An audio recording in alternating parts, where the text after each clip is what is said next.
If you own a micro service-based business, pay attention to what I'm going to show you. If you have a product-based business, some of this is going to be applicable to you, but this is mostly for my service providers.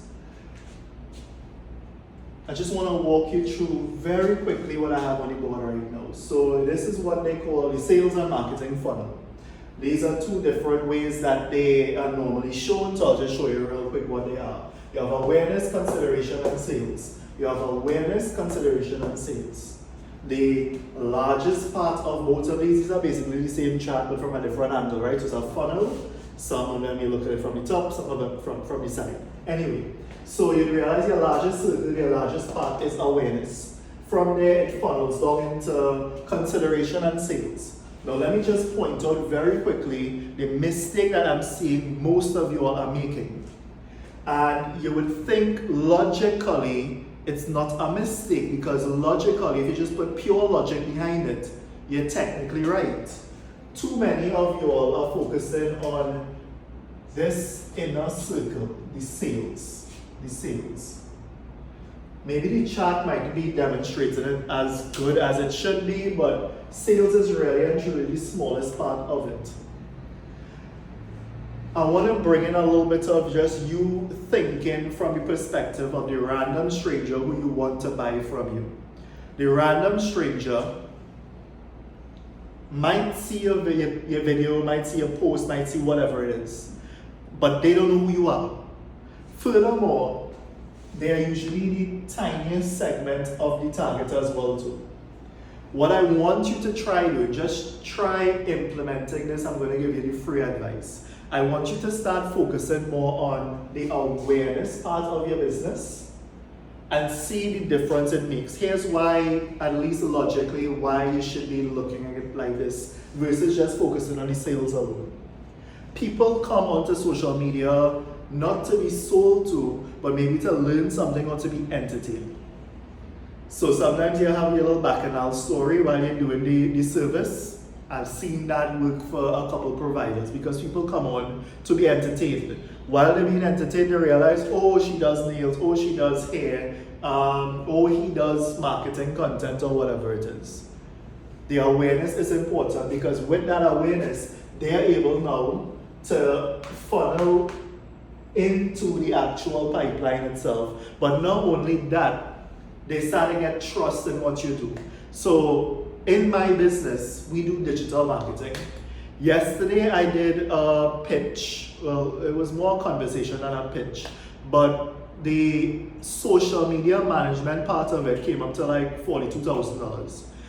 If these people had no idea of what I do, if they have never consumed my content, the reality is you hear social media management for $42,000 and you will run, because a lot of smaller firms charge like $600-700 for the month for social media management. Now, I will never put the title social media management in anything that I do, because social media management has so many different things that fill up that bucket. It makes no sense for me to call it that. So by the time they saw the breakdown of these are the different aspects, they asked a couple questions. In their mind, logically, it makes sense. Also, because they consume enough of my content and they know and understand that I know and understand the marketing funnel, they know that whatever I do for $42,000 is going to be more than worth it. But again, it is the awareness content that I create and put myself out there that even got them to contact me in the first place.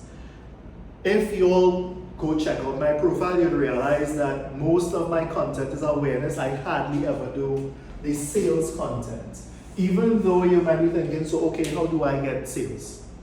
If I'm only creating brand awareness, how do I get sales? I've heard a marketer, I was watching a podcast early this morning, and the advice he was given, which I totally disagree with, is brand awareness is only for big brands that have large budgets. And you should be focusing on the sales aspect, which is wrong. It really is wrong, because why would somebody buy from you as a service provider if all you do is say, I do nails, I do nails, I do hair, but what is it about your nails and your hair that's different and better than anybody else? What is it about maybe your personality? We as service providers people buy into us, not the actual service, because everybody else could do what we do.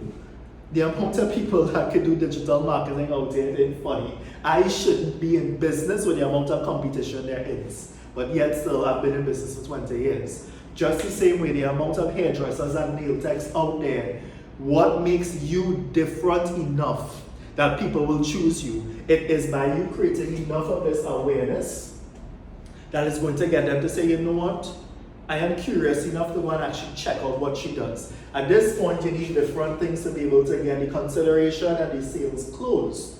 I'm going to share something with you from two other content creators that are basically kind of in the same space. They give advice and they give really good advice. One of them is Gary Vee, the other one is Alex Hormozi.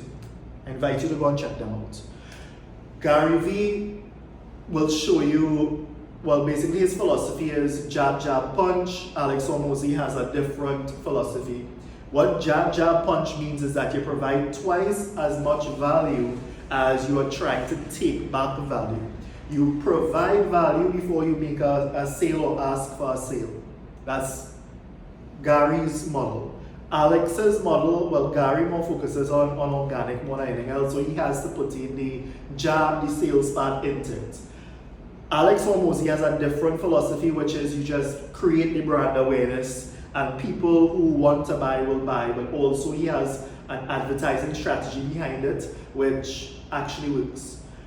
Pale Owl Media has a little bit of a combination of it, stuff that I've learned from doing work for brands like Yum Brands, for example, which is KFC and Pizza Hut, which is, it's a combination. You have the organic, you have the paid social, you have the paid digital, you have the paid traditional.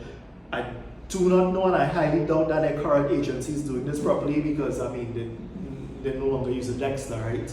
But essentially their philosophy, which I have now combined and made something which works for my clients, is we do awareness, we retarget that awareness with ads to get people to consider and buy, but at the same time on the organic level, this is basically Pizza Hut and KFC, they also make sure that you can see their deals. So if you see an ad, you see any of the ads funneling in, and you go back to their page, you will see at least the offer. That's something that I try to put at least on some of my social media profiles where possible. General awareness goes out there, but if you're curious enough, come to the profile, you'll probably see a couple of posts here and there with what we have to offer. Just in case, make it simple for them. But the point I want to leave you with is this.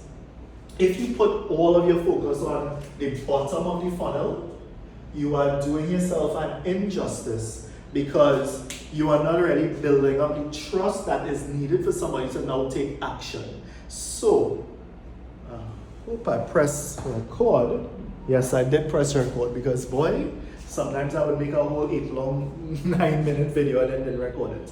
So, what I want to tell you, anybody who has listened to 8 minutes of this so far, and you need help with actually implementing what I put together here, we are doing, this is the sales part now, by the way, we are doing some, what is the best way to call it, boot camps. Quick boot camps, which will then dive into all of these things and then how you can actually implement that into your business to ensure that you are getting sales. The first boot camp that we are going to put out is for people on a budget, people who don't necessarily have ad spend, they don't have the big money to spend on boosting or creating ads and all of these things. You're relying mostly on organic. The first one is going to show you how to be able to capitalize, to be able to make sure you're making the right content, putting it out in the right places, so therefore you're able to actually benefit and get sales.